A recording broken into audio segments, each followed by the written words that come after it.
Mari kita berdoa. Bapa dalam sorga, kami bersyukur atas pemeliharaan Tuhan atas hidup kami. Mari tumpahkan apa yang menjadi isi hati Bapa untuk dilepaskan di tengah-tengah kami pada pagi hari ini.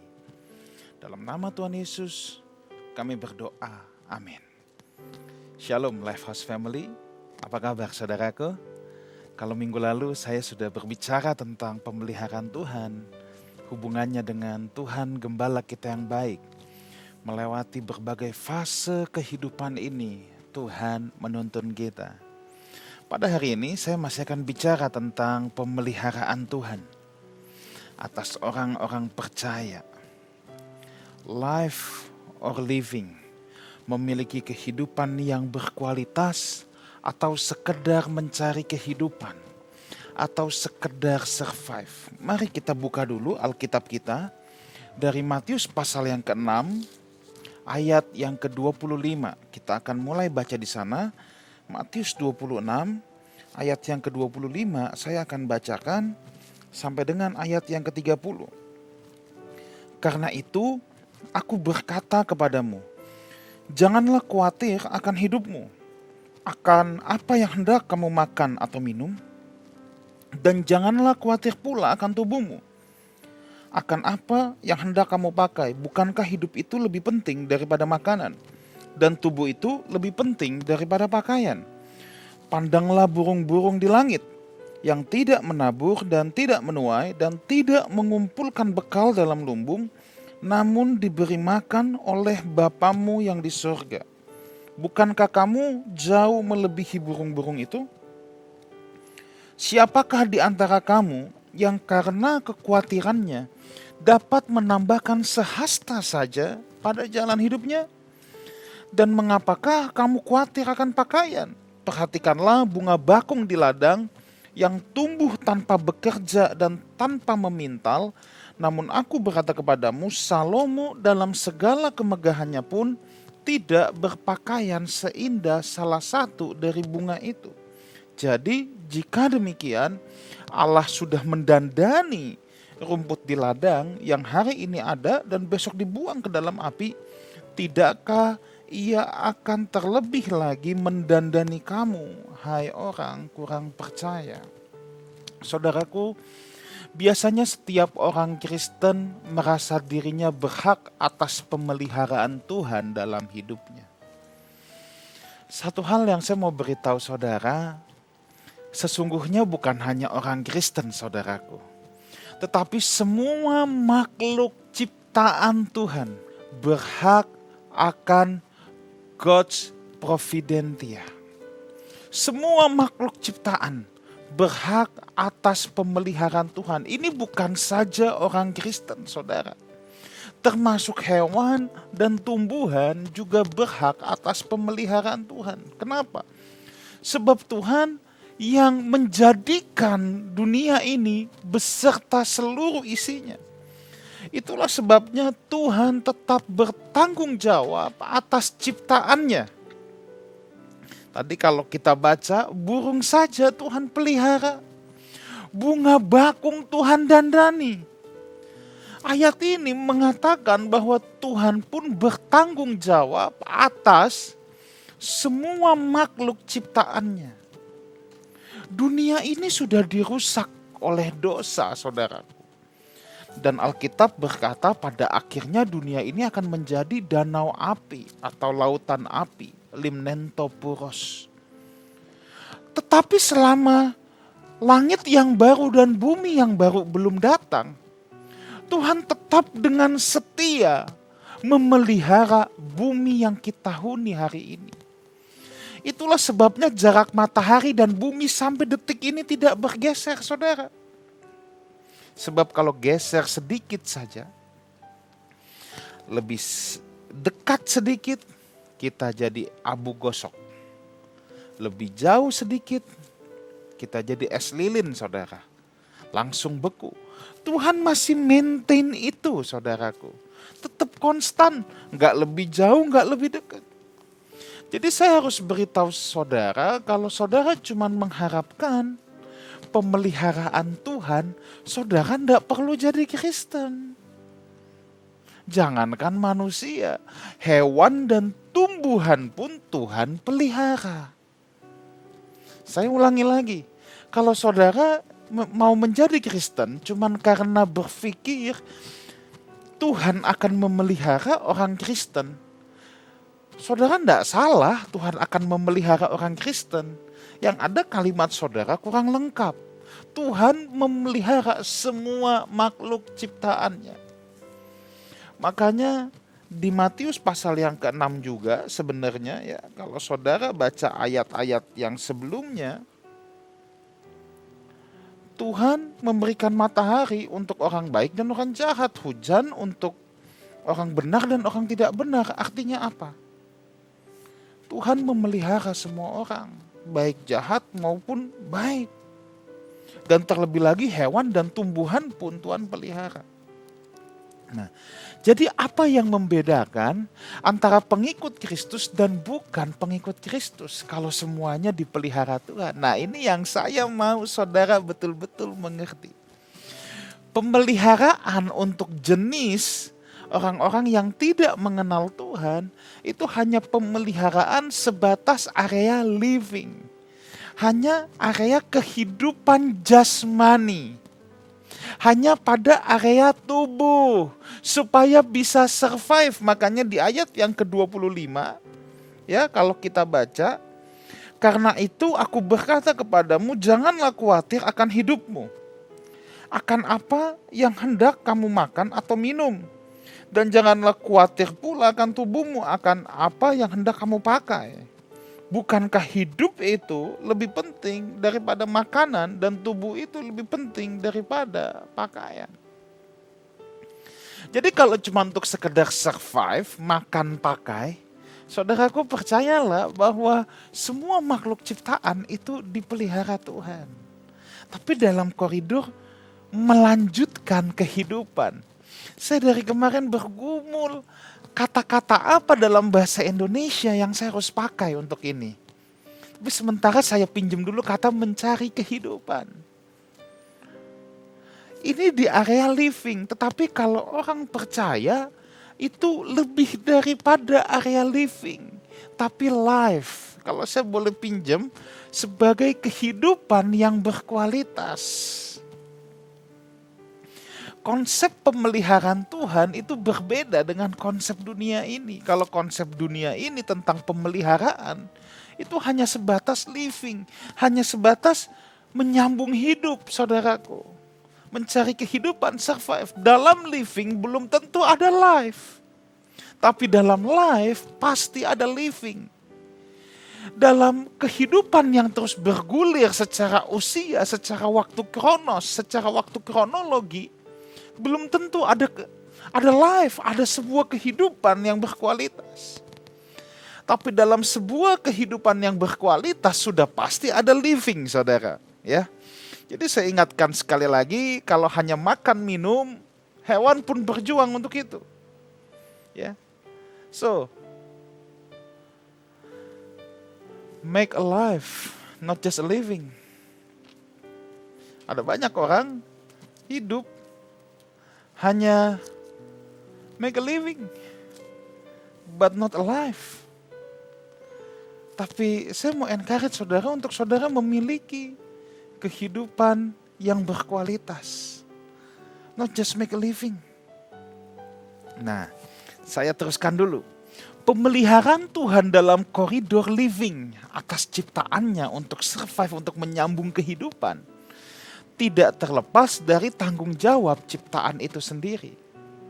Jadi burung-burung diberi makan, iya, memang dia tidak bangun lumbung, tidak mengumpulkan di dalam lumbung, iya, memang gak ada lumbungnya, tapi asal dia setiap hari mau terbang keluar dari sarangnya, dia bisa dapat makanan. Ya. Jadi pemeliharaan Tuhan dalam koridor living ini terhadap semua makhluk atas ciptaannya tidak terlepas dari tanggung jawab ciptaannya itu sendiri. Makanya saudara banyak menemukan orang-orang yang tidak mengenal Tuhan tapi bisa beroleh sebuah living yang sangat baik. Dia bisa punya rumah yang besar, bisa punya posisi yang baik dalam perusahaan. Kenapa? Karena dia memang bertanggung jawab mengasah kemampuannya, mengasah dirinya. Sementara di lain pihak ada banyak orang percaya yang tidak mengasah skillnya, tidak bertanggung jawab dan mengharapkan memiliki sebuah living yang baik. Ini miss-nya. Ini miss-nya. Selalu saya katakan, saudaraku, ya, Tuhan mana yang baik? Si A nggak punya kemampuan, Inggris nggak bisa, komputer nggak bisa, akuntansi nggak bisa, apa-apa nggak ngerti. Terus kesaksian di gereja, saudaraku, karena Tuhan baik. Biarpun saya nggak bisa apa-apa, kepandaian jauh dari cukup. Kalau ngomong belak-belakannya, biarpun saya bego dan tolol, tapi oleh karena kasih karunia Tuhan, saya lamar kerjaan langsung diterima. Itu Tuhan yang baik? Atau si B, dari nggak bisa komputer, nggak bisa Inggris, nggak ngerti apa-apa, akhirnya dia memperlengkapi dirinya, dia ikut kursus ini itu, akhirnya dia bisa bekerja di hotel internasional sebagai resepsionis, admin, dan lain sebagainya. Tuhan mana yang baik? Kalau saudara bilang si A, saudara memperlakukan Tuhan seperti Gunung Kawi. Saudara memperlakukan Tuhan seperti dukun. Tapi Tuhan yang benar adalah yang B. Itulah Tuhannya orang percaya, itulah Tuhannya orang Kristen. Di mana dibangun kualitasnya dulu. Makanya pemeliharaan Tuhan dalam koridor living tidak terlepas dari tanggung jawab manusia itu sendiri. Kalau kita bilang Tuhan si A dong yang baik, yang dahsyat luar biasa, kasihan perusahaan yang terima. Bisa bangkrut, saudaraku, ya. Bisa bangkrut itu. Tuhan sendiri bertanggung jawab loh untuk memelihara ciptaannya. Dengan cara memberikan fasilitas. Ingat ini. Dengan cara memberikan fasilitas kepada ciptaannya.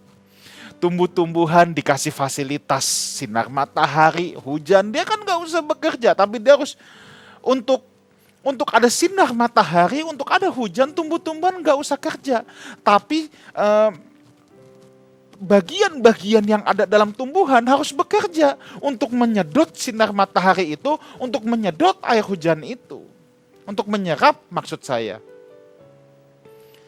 Burung-burung juga tidak bekerja untuk mendatangkan makanan. Dia nggak usah bangun lumbung, tapi dia harus keluar terbang untuk memperoleh makanannya. Ya sama, manusia juga sama, siapapun dia.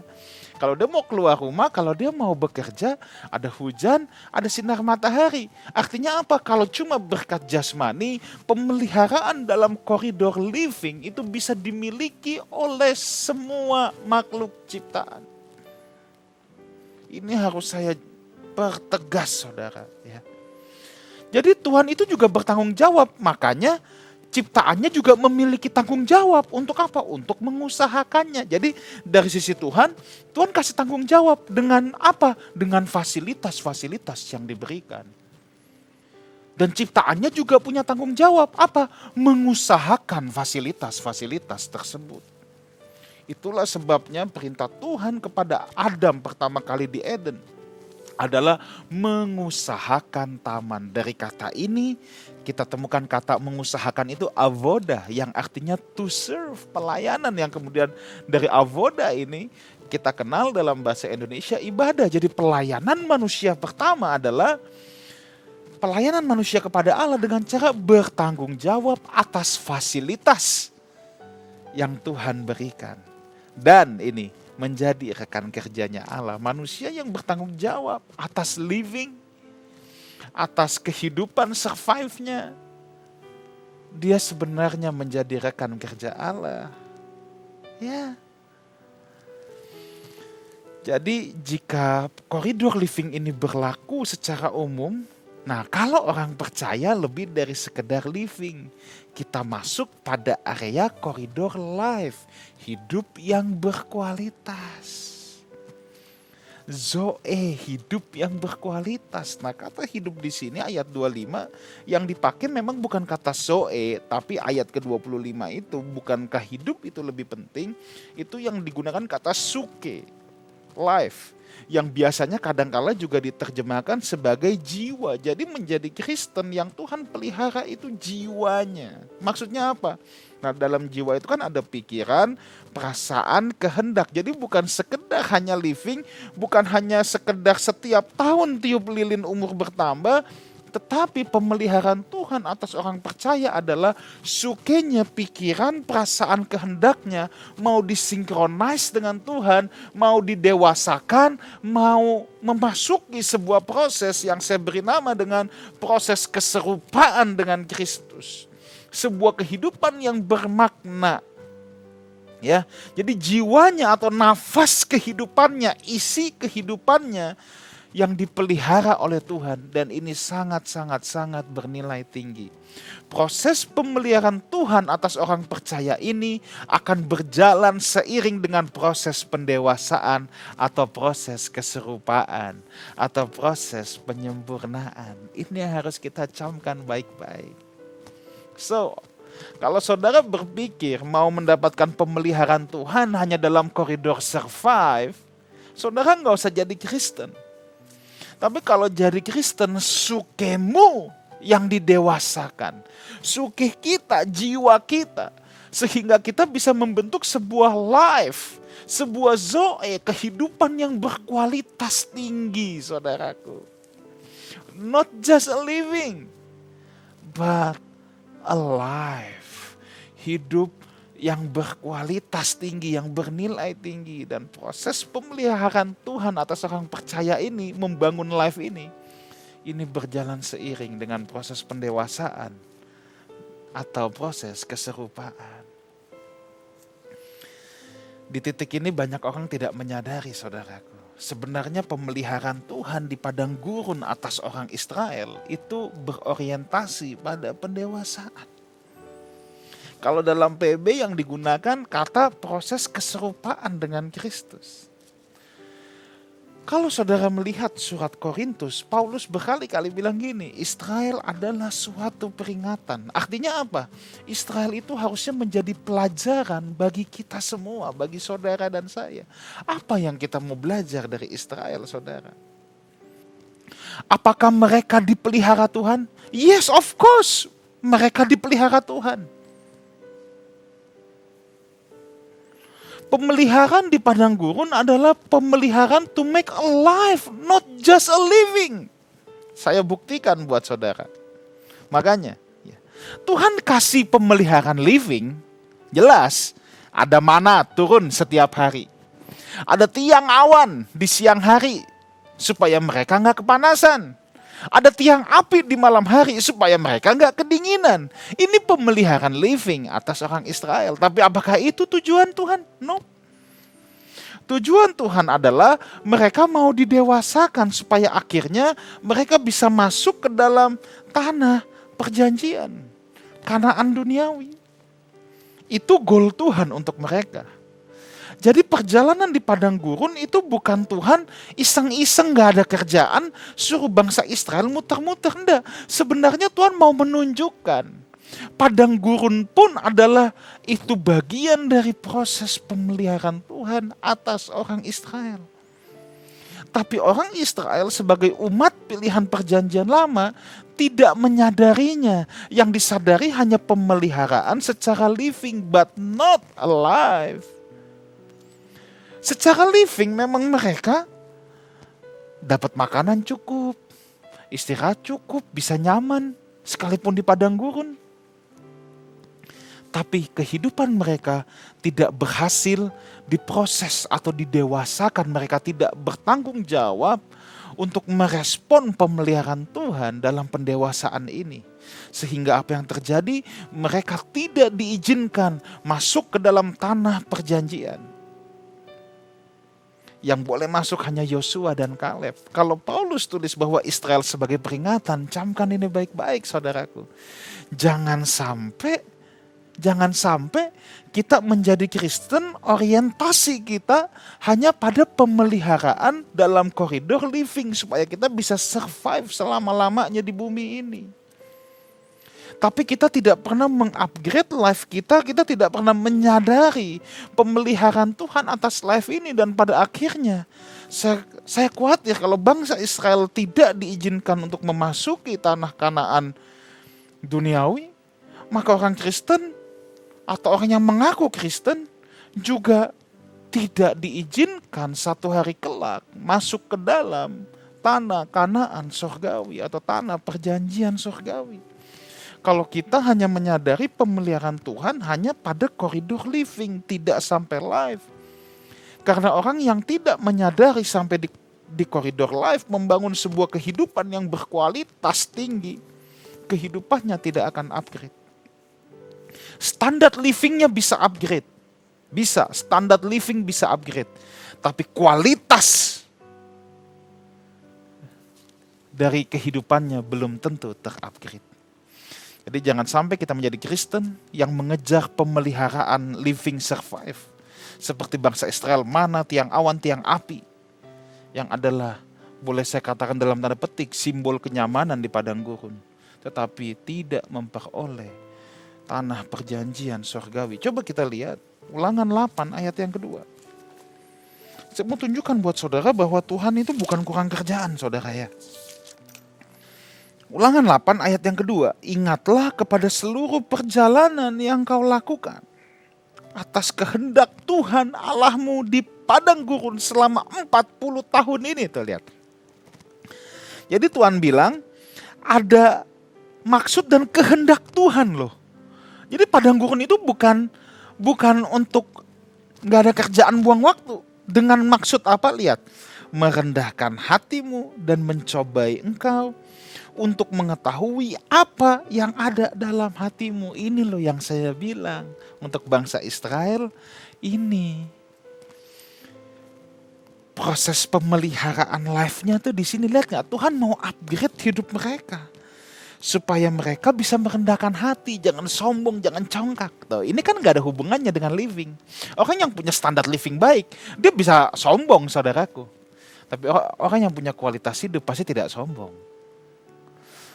Jadi kalau yang dikejar hanya sampai pada standar living, supaya mendapatkan pemeliharaan dalam living, itu nggak penting apa yang ada di dalam hati. Apa yang ada dalam hati ini bicara sebuah kualitas kehidupan. Jadi padang gurun bukan untuk iseng, ini tempat proses pendewasaan. Kalau cuma untuk living, nggak perlu padang gurun, nggak perlu susah-susah, di mana saja bisa.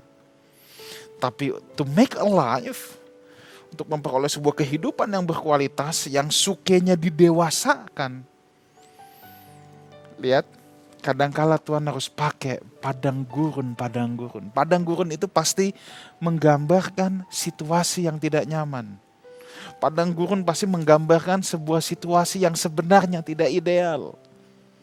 Tapi mau gak mau, seringkali dalam hidup kita Tuhan pakai padang gurun itu.